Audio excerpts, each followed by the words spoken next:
Elle est vide. C'est pas gentil, ça. Voilà. Et voilà. Bon. Bonjour tout le monde. Vous allez bien? En ce beau mercredi soir, froid et glacial. C'est pas si pire. Ah! Vous passez une belle semaine, tout le monde? Hein, c'est une semaine de jeûne collectif dans l'église. C'est le fun de jeûner, hein? C'est tellement plaisant, puis yes! Il y a de la bonne nourriture, je ne la prendrai pas. C'est tellement plaisant. Non, c'est physiquement pas le fun, mais c'est spirituellement bon. Hein? Moi, je vais parler justement, j'avais à cœur de parler on pourrait dire guerre spirituelle. Puis on a donné une ride à Diane, puis Diane demandait de quoi tu vas parler. Puis je dis, c'est guerre spirituelle, en fond. Mais j'aime ça baser mes messages sur un exemple physique, quelque chose qui s'est passé, puis ça nous aide des fois à faire des connexions. Moi, c'est quelque chose que j'aime vraiment faire, c'est ça, soit dans l'histoire ou quelque chose qui est arrivé ou peu importe. Puis c'est ça, j'aime beaucoup l'histoire. Puis une histoire que j'ai étudiée un petit peu. En fait, j'ai écouté des documentaires. Je n'ai pas étudié, je n'ai pas travaillé, là, mais j'ai écouté des documentaires. C'est quelque chose qui se passe, là, vous allez savoir, c'est quelque chose qui se passe au mois d'août 1914. Ça vous dit quelque chose? Surtout l'année 1914, la guerre 14-18, ça vous dit quelque chose? La Première Guerre mondiale. C'est pas beau la guerre, mais nous on fait la guerre spirituelle, c'est pas plus beau, mais c'est bien de la faire. OK. Fait que je vais juste raconter une petite histoire qui est arrivée durant la Première Guerre mondiale. Je ne vais pas tout couvrir la guerre parce qu'on aurait pendant des heures et des heures. Mais juste une bataille qui a eu lieu. En fait, c'est au début de la Première Guerre mondiale. Les Allemands, bien sûr, ils veulent envahir l'Europe. C'était ça leur but. Ils s'en allaient pour attaquer la France en premier. Leur premier objectif, c'était on va planter la France, puis après ça, on fait U-turn, puis on va planter la Russie l'autre bord. Fait que les Allemands devaient aller vite. Ils devaient attaquer la France vite, les planter, pour être capable d'attaquer la Russie avec la Russie, ils se préparent. Ils savaient que la Russie, c'est un gros pays, grosse armée, mais plus longue à préparer. En tout cas, c'était ça leur plan. Leur plan était basé sur la vitesse, dans le fond.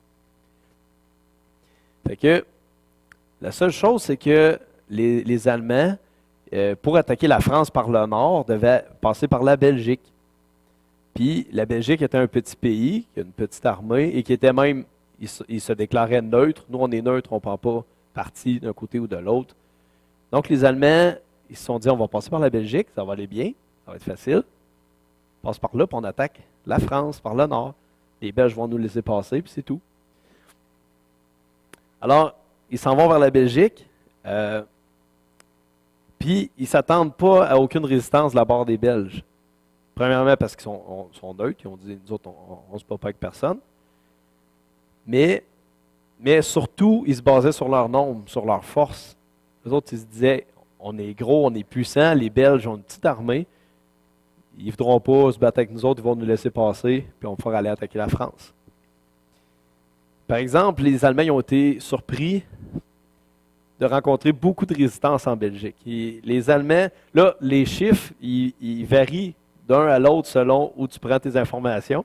J'ai pris les plus cool, OK? Mais c'est quand même, on sait que les Allemands étaient beaucoup plus forts. Ils disent que l'armée qui arrivait là était de 1 million de personnes. C'est beaucoup de monde, ça. C'est énorme. Et à la ville où ils sont arrivés en Belgique, il y avait une armée pour défendre la ville de 40 000 personnes. Je n'ai pas besoin de faire un gros calcul mathématique pour voir qu'il y a une grosse différence de personnes. C'est énorme comme différence.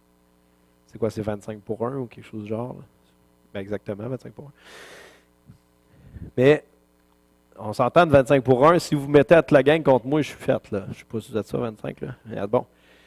Fait que, autrement dit, les Allemands, ils savaient, hey, on passe par là, c'est sûr qu'ils ne vont rien faire parce que c'est une punaise à côté de nous autres. Là. Ils sont rien à côté de nous autres. Mais quand ils sont arrivés proche de la Belgique, c'est ça. Premièrement, il y a eu énormément de résistance par rapport aux Belges. les Allemands ils ont été obligés de dire, OK, on arrête d'avancer, on n'a pas le choix de se battre. À un moment donné, ils ont dit, OK, on n'a pas le choix de reculer parce qu'on se fait planter. Parce que les Belges, ils étaient dans leur fort, ils étaient dans leur endroit fortifié. Tu sais, faut dire que la Première Guerre mondiale, c'est comme la première guerre des temps modernes. Tu sais, comme avant ça, tu avais les gros forts fortifiés, là, tu sais, quasiment cow-boy, etc. Là, tu sais, vous voyez l'image d'un western qu'on a des fois dans les villes fortifiées, que les villes étaient entourées de murs. Mais il y avait encore ça. Puis là, ça tournait vers l'âge moderne de la guerre. C'est que là, ceux autres sont arrivés, puis les Belges étaient derrière des murs épais, qu'il y avait beau tirer, il y avait beau se faire ce qu'ils voulaient, ils ne pouvaient pas atteindre les Belges du tout. Alors que les Belges, c'était facile de tirer les Allemands, ils étaient dans un champ ouvert. Fait que les Allemands, il y avait beau être 1 million contre 40 000, ils ont été obligés, premièrement, d'arrêter leur avance et ensuite de reculer pendant plusieurs jours, puis d'essayer plusieurs choses. Même, ils tiraient des canons et ça ne faisait rien. Les murs étaient trop solides, étaient trop épais. C'était fort. Fait que, qu'est-ce que les Allemands ils ont dû faire? Les Allemands ils ont reculé et qu'est-ce qu'ils ont fait? C'est qu'il y avait un canon qui était fait pour attaquer la France, Paris et tout ça. Mais ils n'ont pas eu le choix de s'en servir tout de suite contre les Belges. Et ça s'appelle la Grosse Bertha. Je ne sais pas si vous avez déjà entendu parler de ça. Ils n'ont pas eu le choix de se servir de la Grosse Bertha pour attaquer les Belges. Ce qu'ils ont fait, dans le fond, c'est qu'ils sont reculés à une distance que les Belges ne pouvaient pas les attaquer. Et ils ont assemblé la Grosse Bertha, parce que la Grosse Bertha est tellement énorme que ça voyageait par wagon, et c'était défait en 10 morceaux pour pouvoir la transporter. C'était énorme, ça n'a aucun sens. Je n'ai pas les proportions exactes, là, mais c'est gros comme une maison, même plus, là, une grosse maison. Fait que ce qu'ils ont fait, ça leur a pris des jours à faire venir ça, ils l'ont assemblé, puis ils se sont mis à tirer. Ce qui est intéressant de la Grosse Bertha, c'est que c'est quelque chose un canon qui tire à 10 km de distance, des boulets de canon qui pèsent 1 tonne. Ça, là, quand ça rentre à quelque part, il n'y a rien qui résiste à ça. Ben, il n'y avait rien à cette époque-là. Peut-être aujourd'hui des gros bunkers en fer, je ne sais pas, là, mais à ce moment-là, il n'y avait rien pour résister à ça. Fait que là, les Belges, ils ont été vraiment surpris par cette attaque-là. Ils n'ont pas eu le choix. Tout se faisait détruire. Écoute. Tout se faisait détruire, c'est tout simple. Tu tires à 10 km premièrement, donc les Belges ne faisaient pas riposter. Il n'y avait rien qui tirait à cette distance-là. Puis écoute, tu as une boule d'1 tonne qui te fonce dessus. Là. Autrement dit, les Allemands ils ont tout détruit. De cet endroit-là, les Belges n'ont pas le choix de se retraiter, de s'en aller, puis de laisser finalement les Allemands passer. Juste vérifier ça, j'oublie rien.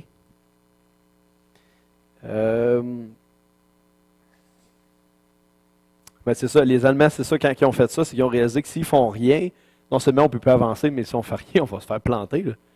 Notre armée va se faire détruire. C'est pour ça qu'ils n'ont pas eu le choix de la Grosse Bertha. J'aime vraiment le nom, c'est drôle. Maintenant, ce que j'ai relevé de cette histoire-là, 2 choses qui m'ont frappé, qu'on peut mettre spirituellement. Puis, pour une fois, on va se mettre dans la peau des Allemands. D'habitude, on se dit, on va se mettre. On aime ça se mettre à l'image de ceux qui attaqueraient les Allemands à ce moment-là, parce que c'était comme les méchants. Là. Mais pour une fois, on va se mettre dans la peau des Allemands. Qu'est-ce qu'ils ont vécu? Puis quelle erreur ils ont fait surtout? 2 erreurs qu'ils ont fait, c'est que premièrement, ils ne croyaient pas avoir à combattre cet ennemi-là.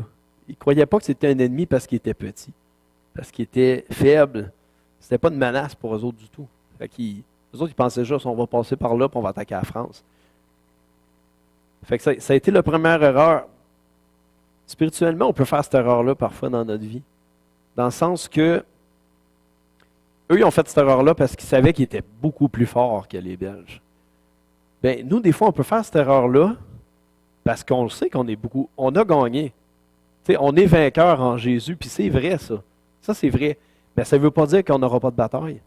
Ça ne veut pas dire qu'on n'aura pas de combat. Puis, il ne faut pas penser que parce que Dieu a gagné, parce que Jésus a eu la victoire, que ben vous le savez, que tout va bien aller. Je suis chrétien, il n'arrivera plus rien, je vais vivre dans la joie, l'allégresse. Non, c'est pas vrai. On le sait qu'on en a de la misère, on en a des fois des choses qui sont dures. Dieu n'a jamais dit qu'on n'aura pas de combat. Là. On va en avoir pareil, mais il dit qu'il va être avec nous autres, par exemple, dans ces combats-là. Mais moi, je comparais ça un petit peu. Dans le fond, c'est comme si nous, on le sait qu'on est appelé à faire la guerre spirituelle. On sait qu'on est appelé à gagner la ville d'Amos. On sait qu'on est appelé à gagner des combats spirituels, combattre les dominations, comme le verset le dit si bien. Car nous n'avons pas à lutter, Éphésiens 6,12, pour ceux qui prennent des notes. Car nous n'avons pas à lutter contre la chair et le sang, mais contre les dominations, contre les autorités, contre les princes de ce monde de ténèbres, contre les esprits méchants dans les lieux célestes. Tu sais, oui, il y a la grosse bataille en jeu, mais il ne faut pas oublier ce qu'on pourrait appeler nos petits démons. Okay? Puis c'est littéralement ça, nos petits démons. Tu sais, des choses qui peuvent passer inaperçues. Tu sais, de l'amertume, de la peur, de la colère, de la jalousie, ou les tentations qu'on laisse rentrer, la pornographie, la gourmandise, les petits désirs qu'on pourrait laisser passer. C'est que dans le fond, il ne faut pas faire la même erreur que les Allemands y ont fait. Il ne faut pas faire l'erreur d'oublier ces combats-là. Puis de juste voir le gros combat qu'on a à faire, mais d'oublier. Pourquoi? Parce que ces petites choses-là, c'est les choses qui vont, comme les Allemands ont vécu, qui vont premièrement nous ralentir, qui vont ralentir notre marche. On se dit, moi, il faut que j'aille combattre ça, il faut que j'ai un gros ennemi, il faut que j'aille le battre, mais il y a des choses qui me retiennent, il y a des choses qui me ralentissent, des choses qui me nuisent dans ma marche.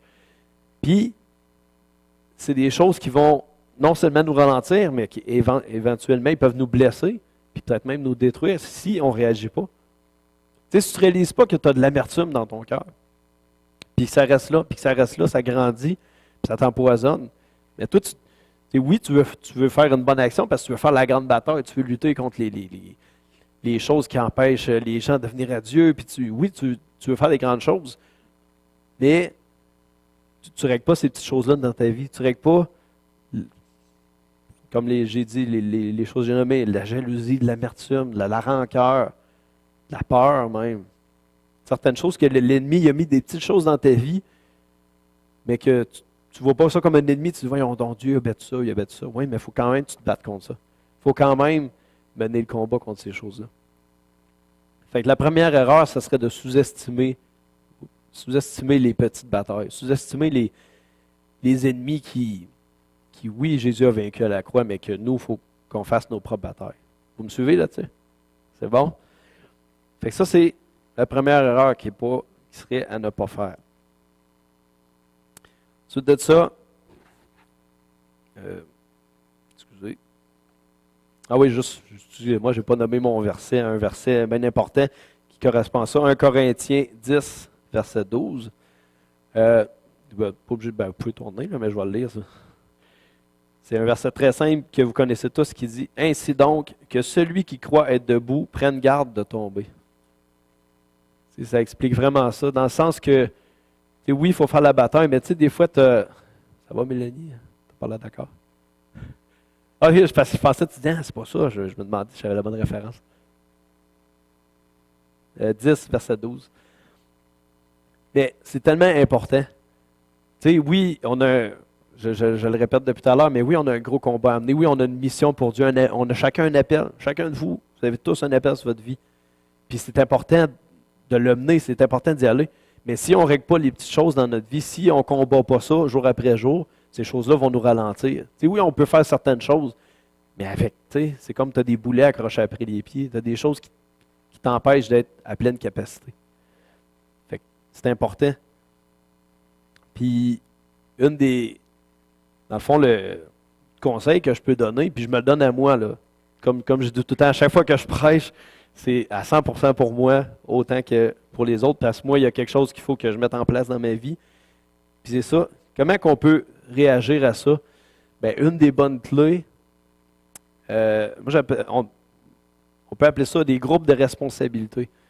Ce que c'est des groupes de responsabilité, c'est de trouver des gens à qui tu peux te confier, des gens que tu peux parler face à face, puis que tu sais qu'ils vont te dire la vérité, puis que tu sais qu'ils vont garder les choses pour eux. C'est des gens que si tu as des petites choses de même dans ta vie, ils vont être capables de te le dire.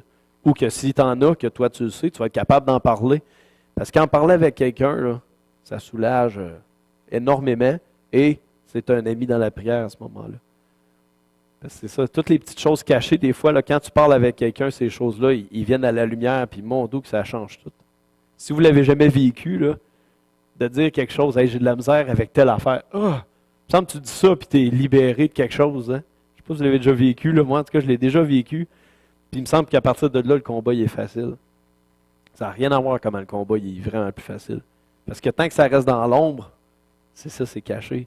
C'est pas visible. Mais dès que ça devient visible, même si c'est juste à une personne, ça change tout. Le combat, il se met en place, puis c'est là qu'on se met à avoir la victoire.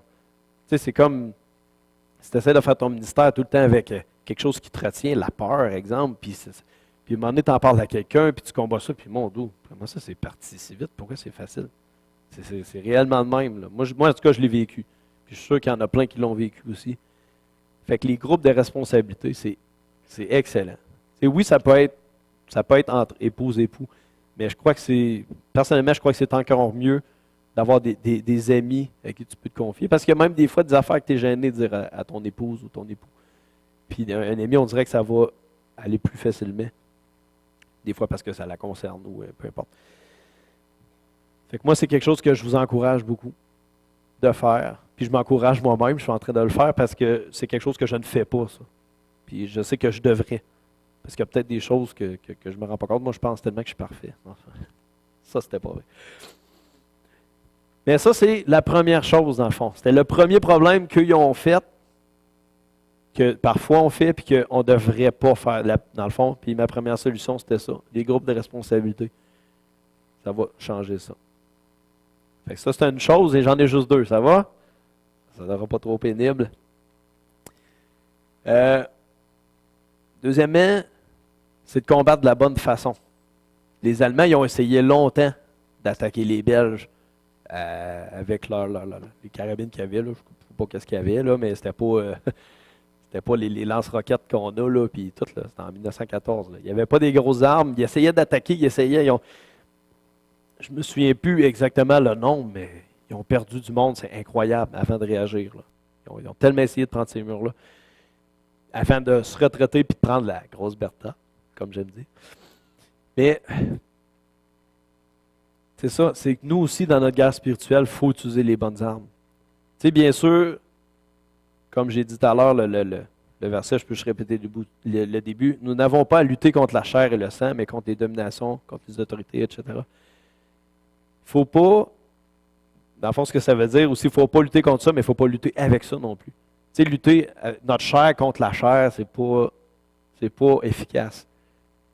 Tu sais, vous savez tout, là, avec les armes qu'on a, tu sais, la prière, la louange, tu sais, louer Dieu, juste louer Dieu. Tu es en train de déprimer solide, loue Dieu. Ça fait une méchante différence. OK? Prier, passer du temps avec Dieu, puis comme je disais tout à l'heure, se confier à quelqu'un. Tu sais, se battre avec les bonnes armes, là, ça n'a rien à voir. Comme les Allemands y ont fait avec la grosse Bertha. Ça n'avait plus rien à voir. Les Belges, ils ne peuvent plus rien faire. Là, OK, on ne peut pas les atteindre, puis eux autres nous détruisent, on s'en va. C'est fini. Puis, c'est ça. La prière, c'est une arme excellente. J'ai dit professer la vérité, dire des choses vraies, dire ce qu'on vit à quelqu'un, se confier. Mais bien sûr, ce que je veux parler aussi ce soir, mon point là-dedans, c'est parfois il faut plus, parfois on a besoin de notre grosse Bertha. Puis nous, notre grosse Bertha, qu'est-ce que c'est? Ben, oui, je suis d'accord. Mais ce que je voulais parler ce soir, c'est dans le fond ce qu'on fait cette semaine, le jeûne et la prière. Il y a quelque chose qui ne va pas dans ta vie, puis que tu essayes, puis tu dis, mon doux que j'ai beau essayer, puis ça ne marche pas. Sors ta grosse Bertha. Jeûne et prie là-dessus. Ça, là, je me souviens, j'avais lu à quelque part, c'est comme si justement, physiquement, c'est comme si tu attaques un fusil, puis ça ne marche pas, puis à un moment donné, tu lances une bombe atomique sur l'ennemi. C'est carrément ça, là. C'est tellement fort, il y a tellement de puissance dans le jeûne et la prière. Tu sais, même Jésus, il a dit à un moment donné dans Matthieu 17, 21, mais cette sorte de démon ne sort que par la prière et par le jeûne. Ses disciples n'avaient pas été capables de chasser un démon, puis Jésus, il l'a chassé comme ça. Pourquoi? Parce que Jésus était constamment en prière, il était constamment en train de jeûner, prier. Il a jeûné au début de son ministère, je suis sûr qu'il l'a fait après, mais il était surtout tout le temps en train de passer du temps dans la prière. Puis, pourquoi c'est si fort? Ben, le jeûne, ça nous met dans une position de force face à l'ennemi. Et pourquoi? C'est bien simple, c'est que l'ennemi, lui, peut nous attaquer dans notre chair. peut nous donner des tentations dans notre chair. Il peut nous faire plein de choses, faire peur à notre chair. Il peut faire tout. Fait qu'est-ce qui se passe quand on affaiblit notre chair? Quand on dit, hey, c'est pas toi qui as le contrôle, la chair, c'est mon esprit qui a le contrôle. Tu sais, quand tu dis, moi, je saute un repas, je saute 2 repas, je fais 40 jours de jeûne. C'est intense, mais si c'est ça que tu as besoin, consulte un médecin et fais-le. Mais, c'est ça, c'est quand tu sacrifies ta chair pour t'approcher de Dieu, qu'est-ce que tu veux que l'ennemi fasse? Sérieusement, là, pensez-y un peu, qu'est-ce que tu veux qu'il fasse? Tu tombes comme les Allemands, tu es hors d'atteinte. C'est carrément ça, là. Tu es en position de puissance, tu es hors d'atteinte, puis tu y lances des boulets de canon d'une tonne. Tu as une méchante différence, là. Tu dis, qu'est-ce que tu veux faire contre moi, là? Je viens de mettre un museau, pas un museau, une muselière à ma chair, là. Je viens de la faire taire, là. Puis en plus, je prie, je suis sur mes genoux, puis je demande à Dieu de m'aider. Qu'est-ce que tu veux qu'il fasse? Moi, je me mets à la place de l'ennemi, puis je dis, non, faites pas ça, s'il vous plaît. Il a peur. Il a peur qu'on fasse ça. Il a peur que les chrétiens s'unissent et qu'ils fassent ça ensemble, comme on fait cette semaine. Il a peur de ça, puis je le comprends, là. C'est comme on a une arme ultime, puis on s'en sert pas, puis là, d'un coup, on s'en sert. Oh non. Il est dans la chenoute. Fait que, c'est tellement fort. Puis, c'est simple à savoir, est-ce qu'on devrait jeûner? Si Jésus l'a fait, oui. Si Jésus il en avait besoin avant de commencer son ministère, est-ce qu'on en a besoin? Oui. Je pense que oui. Si Jésus a fait les étapes qu'on a besoin de faire. Si Jésus s'est fait baptiser dans l'eau. C'est pas pour rien. C'est parce qu'on a besoin de ça. Jésus il a jeûné pendant 40 jours dans le désert.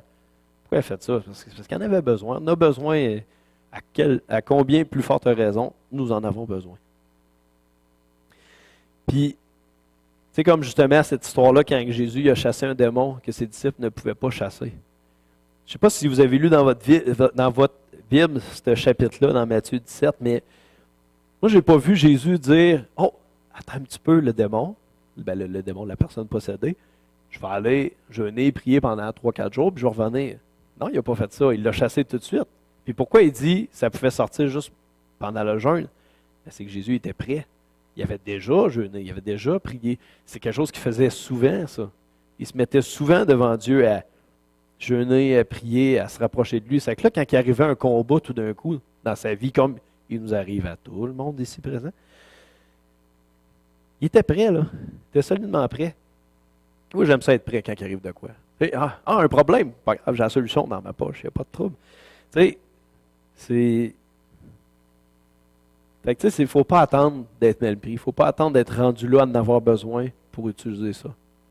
Fait que moi, je vous encourage, et encore là, je m'encourage aussi, parce que le jeûne, c'est pas quelque chose que je pratique beaucoup, mais je sais que je devrais, surtout après avoir fait ma petite étude, c'est tellement bon de le faire souvent, de jeûner, de prier, de passer, tu sais, de se connecter avec Dieu de cette façon-là, dire à notre chair de temps en temps, OK, toi là, tais-toi là, arrête, je sais que tu as besoin de bouffe, tu as soif, tu as le goût d'écouter la TV, manger des chips. Je sais que tu as le goût de faire ça, mais là, tais-toi, puis je veux laisser mon esprit parler avec mon Père. Je veux laisser mon esprit dialoguer avec Papa, me connecter. Puis tout d'un coup, mon Dieu, il t'arrive quelque chose dans ta vie, puis c'est drôle, tu as la solution. C'est drôle, tu as la conviction de Dieu avec toi. Tu as quelque chose de fort. Tu n'as pas la peur, tu n'as pas l'amertume, tu n'as pas la jalousie des autres, tu n'as pas toutes ces choses-là, non. Tu as l'Esprit de Dieu qui est fort en toi. Tu as quelque chose de puissant, puis tu te sens prêt pour le combat. C'est comme si les Allemands seraient arrivés là tout de suite avec la grosse Bertha prête. T'sais. On attaque les Belges, on installe ça, tiens, on pète tout. Il n'aurait perdu personne, là. Personne. Zéro. Il n'était pas intelligent. Mais ça, c'est un détail. On est content qu'il n'ait pas gagné de toute façon, mais c'était juste pour mon exemple. Fait que,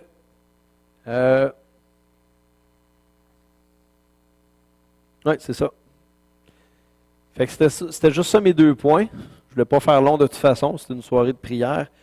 Fait que juste pour vous le rappeler, la première des choses, confiez-vous à des gens, parlez avec des gens de ce que vous vivez. Rapprochez-vous des gens pour communiquer ces choses-là. Des fois, il y a des choses qui vont sortir, ou il y a juste des choses que vous allez faire sortir, puis wow, ça va être merveilleux. Puis deuxièmement, l'arme qu'on a, que Dieu nous a donnée, jeûner et prier. Passer du temps avec Dieu, puis les combats du quotidien deviennent tellement faciles. Ils deviennent Moi, j'aime cet exemple-là parce que c'est vraiment ça, là. Tu tombes avec une arme que tu es hors de portée de l'ennemi, puis que tu peux le détruire solide, là. Tu peux détruire son plan, tu peux détruire ses forteresses, etc. C'est vraiment, vraiment fort. Fait que c'est juste ça, une exhortation dans ces deux choses-là, des choses que je vous exhorte à faire, à pratiquer régulièrement. Puis c'est ça. J'ai terminé. Fait que je laisse la place à Pasteur Gérard.